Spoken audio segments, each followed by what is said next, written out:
Hey guys, Captain here, bringing you a video that I think some of you guys will be very excited to see. It's been a long time in the making, some parts of it longer than others, but it's the next LEGO Pokemon episode. So we've got Meganium, Typhlosion, who doesn't always stand up the greatest, so I'm going to just set him down for now, and Feraligatr, the most recent creation. So, as you might know, these are the final forms of the 3 Johto starters. This is effectively a sequel to the one I made of the Kanto starters, Venusaur, Charizard, and Blastoise. A bunch of people have requested this over time. A lot of people have requested all the sets of starters, actually. Whether or not I make them, well, we'll see. We'll get there when we get there. But here we go, Johto starters. So, let's start with the first one numerically, Meganium. Meganium is the first of these Pokemon that I made, and I think I put it together probably in around 10 or 15 minutes. Honestly, I made it very quickly, and very easily, which was nice. It's pretty simple to make. It's a little smaller than some of the others, but overall I'm still pretty happy with the scaling, because if you really look it up into, Pokemon lore, Meganium's not that big a Pokemon. So anyway, for your body, you're going to take 2x4 worth of lime green bricks. I only had 2x2 bricks at the time. Since then, I've gotten 2x4 lime green brick. If you have a Lego store anywhere near you, the pick of brick walls, good chance you might find those there very easily. Although some of these other parts you'll probably have to purchase online. So that's going to be the basis for your body. And so on top, put 2 1x2 lime plates, or tiles rather, in the middle here. If they make 2x2 tiles, well, that works even better, but I want to say they don't. And then on the other sides, put 2 lime green jumper plates. On the back of one of them, take one of these little fang pieces, the fang 1x1 plates, and stick it on here on the back.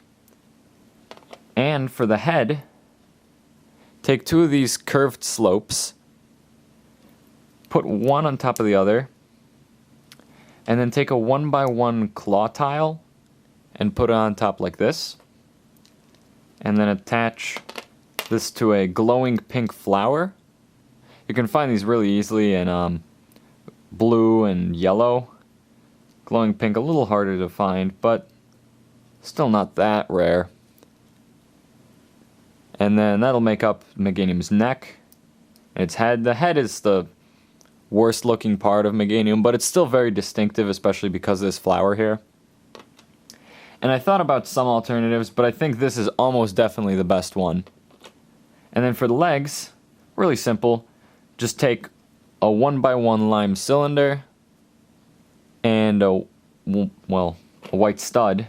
About to say 1x1, what's the point? Do that 4 times, attach the stud to the bottom of the cylinder, and those are all going to be the legs.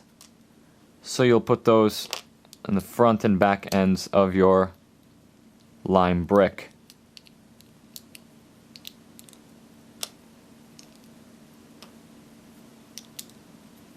And so you have Meganium. Typhlosion was kind of tricky to make, and I think it turned out really nicely. Uses some pretty interesting building techniques in part of it. Anyway, the rest of it is actually mostly simple to make. Let's start from the back.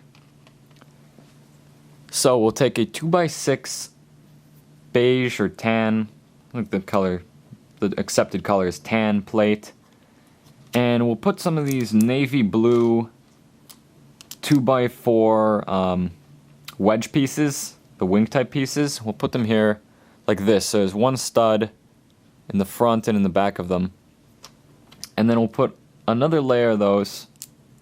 So it's kind of, so it's layered like this. You can see now this overhangs the very back here. And up here we're going to place one of these curved pieces. It's I guess a curved slope, also in navy blue. You'll see it sometimes in Lego sets that involve little cars, and sometimes robots as part of body armor. I guess it's used for a lot of stuff, but in front of that we'll put a 2x1 jumper plate why'd I use a jumper plate? Well, I'm pretty sure even though there are 2x1 plates, I had a couple navy blue jumper plates lying around, so I figured, you know, why not? Then in the back, you're going to want to create one of these for its plumes of fire. Take a 1x1 claw plate with the vertical claw, and then put a little flame plume here. And then on top of it, 1x1 claw tile, and put another flame plume inside of that. Create two of them, make them mirrored, and then stick them right here between these wedges and the slope. So that's our back of Typhlosion. Now the head uses some interesting building techniques. What we're going to want to do is take a 1x2 tan tile, 1x2 tan plate, and stick two of these little Technic half pins into it. And then on top of that, put two of these, I'm not really sure what you would call them. I have always thought of them as backpack type pieces for minifigs. They can go around minifigures' necks, and they have a stud on the back. Again, I can't remember the name of them, the accepted name, but that's what we'll call them, backpack pieces, over those pins. And now put another one of those slope pieces that we used earlier on top of that. And over here, put a 1x2 tan plate. And then we're going to stick this here in this top stud of the 2x6 on the rest of Typhlosion. The front of his body is again kind of straightforward. I'm going to start with two 1x4 tan tiles. And on top we're going to put, or I guess behind it, we're going to put a 2x3 tan plate and a 2x2. And then behind that, another 2x2. And then we're going to take four of these pieces, the ones with the kind of claw type pieces, modified plate with the stud on both sides, attaching outwards, and we're going to put them all around this tan 2x2. These top two, doesn't really matter how they're oriented. The bottom two, you're going to want it so you can put something underneath it. In our case, we're going to put two 1x1 tan cylinders. These are going to act as Typhlosion's legs, as you'll see in a moment. And so now we're just going to attach him onto Typhlosion like this. It'll fit just fine because it goes stud into stud. Holds together really nicely, almost looks like a brick here in the middle. It's very thick and smooth. And again, he doesn't stand up the best because his center of gravity is more in the back. So you might have to put him onto some kind of plate for display. But that's okay. I'm fine with that. Again, I think he turned out very nicely, and while he is tall, Typhlosion is a pretty tall Pokemon. Feraligatr took me the longest to produce, and that's largely because of color scheming. There's actually only one non-color schemed piece in this creation, and that's simply because I forgot about it and didn't want to have to make a separate order just for that one piece. So it took me a long time to acquire all the pieces I wanted in the medium blue color, but I finally pulled it off. So, let's start from the bottom. Take two of these inverted 1x2 45-degree slopes. If you have a 2x2, then by all means use it. On top of it, place a 2x1, or rather 1x2 tan plate. And just behind it, place two of these corner plates in medium blue. On the bottom of those, put two medium blue curved slopes, and on the bottom of those, attach these little claw fang type pieces, the plates, and curve them a little bit. Those are going to be Feraligatr's feet. On top of our 1x2 tan plate, we're going to put a 1x2 medium blue brick, and then behind that we're going to put some 45-degree 1x2 slopes, also in medium blue. They're going to be angled sideways. Now we're going to work on the tail. We're going to take two 1x2 medium blue plates, place one on top of the other, and on top of that, one of these, the segmented modified plate with the bar out of it, 1x2.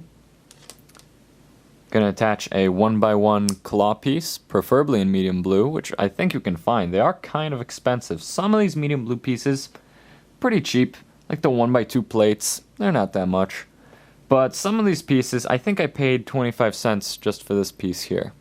So if you want to do it in, medium blue pieces, kind of hard to find in sets sometimes. If you want to do the whole thing in regular blue, well, it'll look fine too. And, anyways, on top of that, place a 1x2 jumper plate. And beneath that, another 1x2 medium blue plate. So we've got this going. And on top, a 1x1 claw tile in red